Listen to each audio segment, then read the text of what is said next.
Suppose you go to a store, see them side by side, and notice that the Samsung has greater brightness and seems to produce more vibrant colors. On the other hand, the TCL clearly has less brightness, and let's say that in terms of colors, it's fine. So I know, most likely in this case, you'll go for the Samsung for the reasons mentioned, because it produces more brightness, and for you, the more vibrant colors and that aspect of greater luminance would probably appeal more. And yes, speaking of colors, in this case, both have the option to increase color saturation if you need it. Here, obviously, as I always say, it's a matter of taste, but I repeat, you'll most likely like the Samsung more if you see them in these first few minutes of this video or in a store displayed side by side. So if you decided to buy the Samsung, you took it home, assembled it, installed it, and started watching content with a lot of color, whether in standard dynamic range or high dynamic range, and you think, oh, I made the best decision. Even more so if the living room or your bedroom at that moment when you first tried it out was lit with natural or artificial light. But night comes or you decide to turn off the lights in the room and it becomes completely dark or very dim, and you start watching this type of content, whether in standard dynamic range or high dynamic range, and you realize that you most likely made a big mistake. I know my Q8F unit came with a factory defect, which is a slight or more or less noticeable horizontal white spot at the bottom of the screen, which is in fact the future that awaits Samsung's LED Edge model sooner or later, or also those of the LG brand. It's just that Samsung lovers or brand fanboys refuse to accept this, or are simply unaware of it out of ignorance, and they buy an ultra-thin Samsung TV no matter what, simply because they find it attractive, very thin, and yes, it's more eye-catching, no doubt about it. But as I said, although sometimes the blemish is noticeable and other times it isn't, you can't deny that the result in dark scenes, in terms of black depth, is better on the TCL.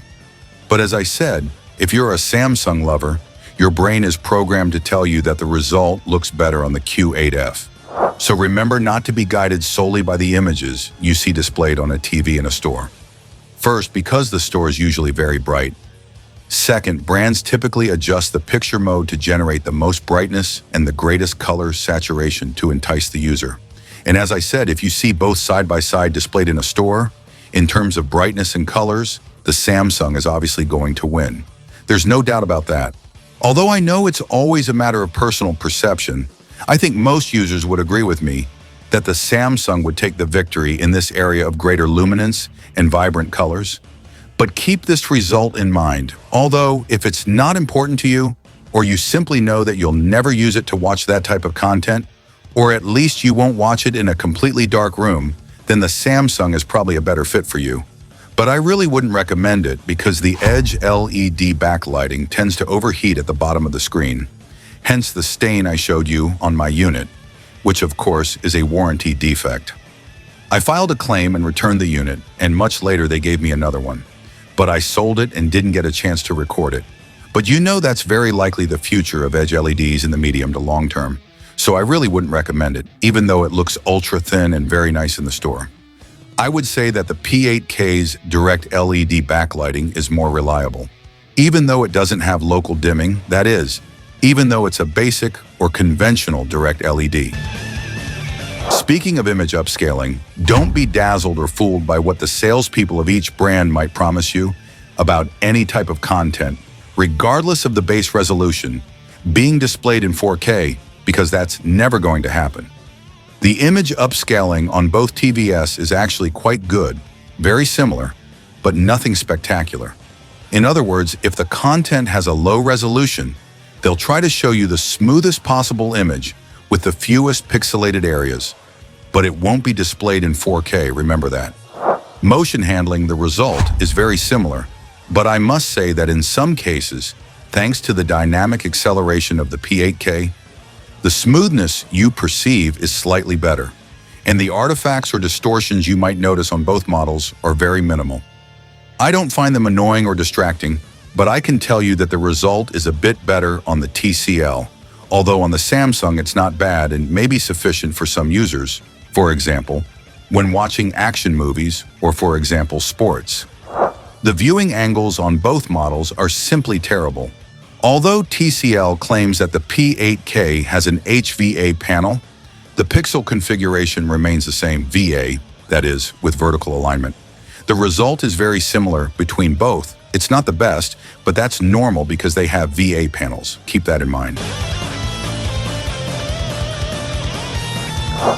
As for the gaming area, both have their respective game bars with different functions that some may like.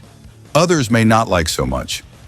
Let's say that here the Samsung has the advantage because it has more picture modes, while the TCL only has 3 picture modes, although that may be enough for some users. In both models, you can display a crosshair on the screen, which some users might find useful. Anyway, what really matters is overall performance.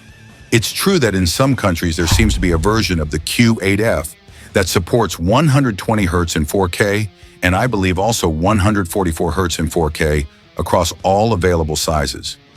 I haven't been able to confirm that. I'm talking about this version, which isn't compatible with either 120 Hz or 144 Hz in 4K. I think the 85-inch model is, but smaller sizes like the 55-inch one in this video aren't. Meanwhile, the TCL P8K is compatible with 120 Hz and 144 Hz in 4K across 2 of its HDMI 2.1 ports in all its sizes. And it also supports variable refresh rates. Therefore, in this gaming area, the TCL would simply win. The performance is slightly better in terms of motion handling.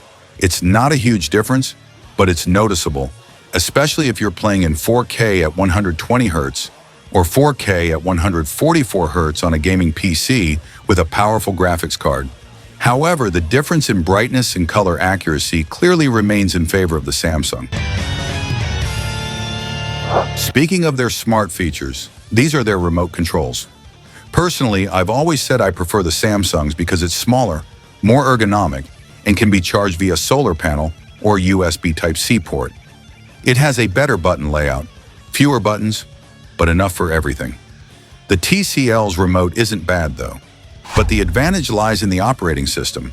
For many, the TCL takes the prize because it runs Android with Google TV, allowing you to install APK files, while with the Samsung, you would need to use an Android TV box to install APK files and connect it to one of its HDMI ports. I can also say that the TCL has the advantage of a more intuitive interface, a more user-friendly menu, and all these options. On both, you can modify the location of these icons, but the TCL has the advantage of allowing you to add or remove shortcuts, while the Samsung does not. Regarding the multi-view or multi-visual function, both are compatible, but the TCL offers more options. Both are compatible with voice assistance, either by pressing the microphone buttons on their remote controls or through the hands-free function. Clearly, another aspect to consider is the design. The TCL has a side stand, while the Samsung has a central pedestal. Speaking of its inputs, the TCL has 2 advantages: a USB 3.0 port and 2 full-capacity HDMI 2.1 ports, compatible with up to 144 Hz in 4K. Whereas the Samsung doesn't offer these options, although, as I mentioned before, in some countries there seems to be a version in all sizes that is compatible with 120 Hz and 144 Hz in 4K, but I don't think the USB 3.0 port is available there. Finally, to wrap things up, I'll leave you with a test of the speaker systems. I can tell you that both produce a sharp and clear result, but in terms of bass, the TCL takes the win.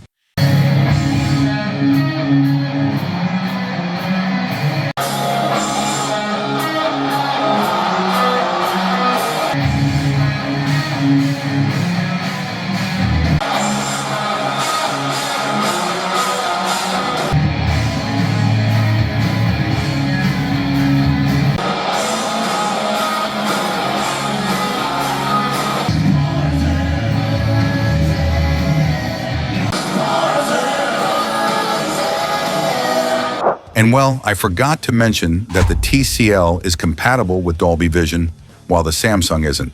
But as I've always said, and as you can see, Dolby Vision isn't a big deal. Don't stop yourself from buying a TV simply because it's not compatible with Dolby Vision. So, you know, the Samsung wins in terms of color, but its backlighting technology is one of the worst things you can buy right now. In the medium to long term, it's going to suffer, no question. The TCL has less brightness, but it has advantages that are very favorable for many. Better performance in dark scenes, better speaker system performance, better gaming performance, and a more intuitive or user-friendly operating system, in my opinion.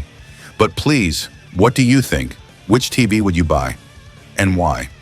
Just a reminder that you can support my channel by purchasing a membership through my Patreon page, according to your budget, or by buying things you need through the referral links that I've included in the description and pinned comment.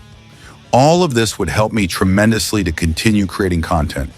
If you enjoyed this video, please click the like button, share it on social media, subscribe to my channel if you haven't already, and turn on notifications so you're notified instantly every time I upload a new video.